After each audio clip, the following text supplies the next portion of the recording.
Hello hi friends, welcome back to our channel. Okay friends, ఇలాంటి videos అందరికన్నా ముందుగా చూడాలి అనుకుంటే మా ఛానల్ మొదటిసారిగా చూస్తున్నట్టయితే ప్లీజ్ సబ్స్క్రైబ్ చేయండి. అలాగే పక్కనే ఉన్న బెల్ ఐకాన్ని క్లిక్ చేయండి. ఇంకా మనం వీడియోలోకి వెళ్ళిపోదాము.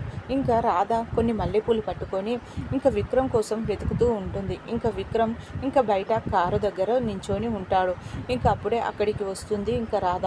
పూలు పట్టుకొని రావడం చూసి విక్రమ్, ఏంటి రాధ పూలు పట్టుకొని వస్తున్నావేంటి అనేసి అడుగుతూ ఉంటే, ఇంకా రాధ మీకోసమే వెతుకుతూ ఉన్నాను శ్రీవారు అనేసి అంటుంది.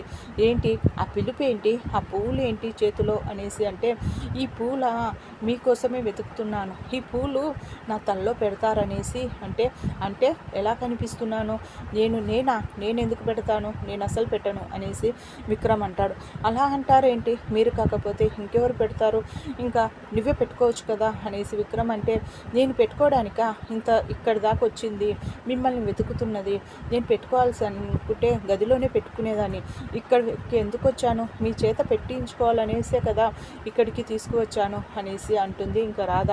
అయితే నేను పెట్టను అనేసి అంటూ ఉంటే, అప్పుడే అక్కడికి దమయంతి ప్రియ రావడం చూసిన ఇంకా రాధ, ఇంకా ఒక్కసారి అటు తిరిగి చూడండి అనేసి అంటే, ఇంకా అటు వైపు తిరిగి చూస్తాడు ఇంకా విక్రమ్. దమయంతి ప్రియ అక్కడే ఉంటారు. అలా చూసి ఇంకా, శ్రీమతి గారు చెప్పండి, పువ్వులు పెట్టాలా మీ తల్లో అంటే, అవును శ్రీవారు మీకోసమే వెయిట్ చేస్తూ ఉన్నాను, ఈ పువ్వులు నా తల్లో పెడతారనేసి అంటే, సరే శ్రీమతి గారు, మీకు పూలు పెట్టడం నాకు చాలా ఇష్టం, ఒకసారి అలా తిరగండి అనేసి అంటే, సరే అనేసి ఇంకా అలా తిరగడంతో పూలు పెడుతూ ఉంటాడు ఇంకా విక్రమ్. అది అప్పుడే అక్కడికి సునంద అలాగే నందగోపాల్ కూడా రావడం జరుగుతుంది. ఇంకా వాళ్ళిద్దరు కూడా ఇంకా విక్రమ్ ఇంకా రాధ తల్లో పూలు పెడుతూ ఉంటే చూసి సంబరపడుతూ ఉంటారు. ఇంకా అలాగే ఇంకా దమయంతి ప్రియ చాలా కోపంగా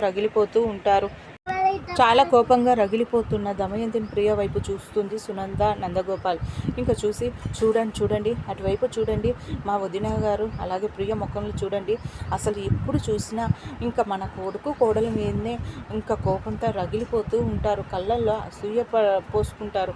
అసలు ఏంటండి కళ్ళల్లో నిప్పులు పోసుకోవడం ఏంటి, అసలు విక్కీ అలాగే రాధ సంతోషంగా ఉంటే మురిసిపోవాలి, కానీ ఏంటండి మరి అంతలా ఉన్నారు అనేసి అంటే, ఇంకా అవునులే, ఇంకా మనం అంటే కొడుకు కోడలు కాబట్టి సంతోషంగా ఉండడం ఆలోచిస్తాము, ఇంకా దమయంతికి ఏంటి తన కూతుర్ని పెళ్లి చేసుకోలేదు కదా విక్కీ అనే బాధ ఉంటుంది కదా, అందుకనే వాళ్ళు అలా ప్రవర్తిస్తారు అనేసి అంటే, ఇంకా పెళ్ళి అయిపోయింది కదా, ఇంకా విక్రమ్ పెళ్ళి చేసుకోలేదు ప్రియని, ఇంకా వదిలేయాలి కదా, పెళ్ళి అయిపోయాక ఇప్పుడు ఏం చేస్తారు చెప్పు, ఇంకా వదిలేస్తే అయిపోతుంది కదా, ఇంకా జీవితకాలం మొత్తం ఇంకా విక్రమ్ రాధని ఇలాగే చూస్తూ ఉంటారండి, అసలు నాకేం నచ్చడం లేదండి అనేసి ఇంకా దగ్గరికి వెళ్తుంది.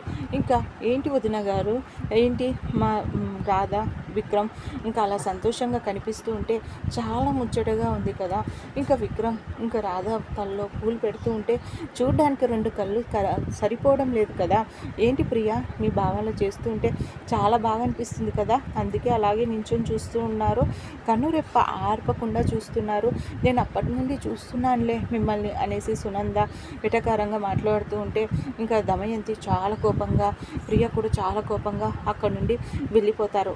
ఇంకా మండినట్టుందండి, ఇంకా వెళ్ళిపోయారు చూసారా, అలా మాట్లాడేసరికి మళ్ళీ అదేంటండి ఏం కళ్ళు అవి, ఇంకా ప్రేమతో వాళ్ళు ముచ్చటగా ఇంకా పూలు పెడుతూ ఉంటే సంతోషపడాల్సింది పోయి, ఏంటి అసలు వాళ్ళు పాడుబుద్ధి, అసలు నాకేం నచ్చడం లేదు అనేసి ఇంకా సునంద అంటుంది. ఇంకా రాధ అలాగే విక్రమ్ సునంద వైపు చూసి ఇంకా సిగ్గుపడుతూ ఉంటే, ఎందుకు సిగ్గుపడుతున్నారా, ఇంకా ఒకప్పుడు నేను మీ నాన్న కూడా ఇలాగే ఉండేవాళ్ళం, అప్పటి రోజులు మాకు గుర్తుకొస్తున్నాయి మీ ఇద్దరిని చూస్తూ ఉంటే అనేసి అంటే, ఇంకా నందగోపాల్ కూడా అవును నేను కూడా ఇలాగే మీ అమ్మ పూలు పట్టుకొని వస్తే నేను కూడా ఇలాగే పెట్టేవాడినిరా, ఇప్పుడే ఇంకా మీ అమ్మ పూలు పట్టుకొని రావడం లేదు, పెట్టడం లేదు అనేసి అంటే, ఇంకా చాలండి ఈ వయసులో మీరు ఇంకా అనేసి పిల్లలతో ఏం మాట్లాడాలో అర్థం కావడం లేదు అనేసి ఇంకా సునంద అంటుంది. ఇంకా అక్కడ నుండి వెళ్ళిపోతారు. ఇంకా విక్రమ్ రెడీ అయిపోయి డ్యూటీకి అనేసి వెళ్తాడు. అక్కడికి వెళ్ళిన తర్వాత ఇంకా రామ్ని కలుస్తాడు. అరే రామ్, నీతో ఒక విషయం మాట్లాడాలిరా అనేసి అంటే, ఏంటిరా, ఏంటో చెప్పు అనేసి అంటే, ఇంకా నిన్న దస్తగిరి ఇంకా హాస్పిటల్లో ఉన్నాడు కదా, అక్కడికి నేను మామయ్య వెళ్ళడం జరిగింది. ఇంకా ఉన్నట్టుండి మా అత్తయ్య కూడా అక్కడికి రావడం జరిగింది. మాకంటే డాక్టర్ ఫోన్ చేశారు కాబట్టి మామయ్య నాతో చెప్పాడు, మేము వెళ్ళాము. కానీ మా అత్తయ్య అక్కడికి ఎలా వచ్చిందో అర్థం కావడం లేదురా. ఇంకా దస్తగిరి కొమలో నుండి వచ్చాడా అనేసి రామ అడుగుతూ ఉంటే, అవునరా వచ్చాడు, కానీ వాడు ఎవరు చేయించారా అనేసి అడుగుతూ ఉంటే, మా అత్తయ్య అప్పుడే డోర్ దగ్గర నించొని ఉంది. మా అత్తయ్య వైపు చూపిస్తూ వాడు మళ్ళీ కొమలోకి వెళ్ళిపోయాడు. కానీ నాకు అర్థం కానిది ఏంటో తెలుసా, మా అత్తయ్యని ఎందుకు చూపించాడో అర్థం అవడం లేదు అనేసి అంటే, ఇంకా దీనంతటి కారణం వైదేహి అత్తయ్య చనిపోవడానికి కారణం మా అత్తయ్యనేమో అనేసి డౌట్గా ఉంది అనేసి ఇంకా విక్రమ్ చెప్తూ ఉంటే, రామ్ అవునా, నిజమా, మీ తమయంతి అత్తయ్య ఎందుకు చేయిస్తుంది, మీ వైదేహి అత్తయ్యని ఎందుకు చంపాలని చూస్తుంది, అసలు అలా ఎందుకు చేస్తూ ఉంటుందిరా అంటే, అదే కదా తెలియని విషయము. ఆ దస్తగిరి కొమ్మలో నుండి బయటికి వస్తే కానీ అన్ని విషయాలు బయటపడతాయి. అందుకనేసే ఇంకా వాడికి సెక్యూరిటీని పెట్టాను, అక్కడికి ఎవరు రాకుండా. ఎందుకంటే ఒకవేళ మా అత్తయ్య చేయించి ఉంటే మా అత్తయ్య ఎవరినైనా పంపించి మళ్ళీ ఆ దస్తగిరిని ఏదైనా చేసే అవకాశం ఉంది. అందుకనేసే ఇంకా మా అత్తయ్య మనుషులు ఎవరు రాకుండా, ఇంకా అక్కడికి ఎవరు రాకుండా ఇంకా కానిస్టేబుల్స్ని ఇంకా అక్కడ పెట్టడం జరిగింది అనేసి అంటే, అవునా అని నిజమే, మీ అత్తయ్యని ఎందుకు చూపించాడు ఆ దస్తగిరి, ఇంకా తెలుసుకోవాలి. ఆ కోమలో నుండి దస్తగిరి వస్తే కానీ ఇంకా ఆ విషయం తెలియదు అని ఇంకా. కానీ మా అత్తయ్యని నేను అడిగాను, మా అత్తయ్య కళ్ళలో కూడా చాలా కంగారు వేసింది, తను చాలా కంగారు పడిపోతూ ఉంది, టెన్షన్ పడుతూ ఉంది, కానీ నిజం చెప్పడం లేదు. ఇంకా దస్తగిరి కొమ్మలో నుండి వస్తే కానీ అప్పుడు నిజాలు ఏంటో బయటపడతాయి, వస్తుంది త్వరలోనే నిజాలేంటో తెలుస్తాయి. ఇంకా మా వైదేహి అత్తయ్య చిట్టి ఇంకా తప్పిపోవడానికి కారణం ఎవరో తెలుస్తుంది అనేసి ఇంకా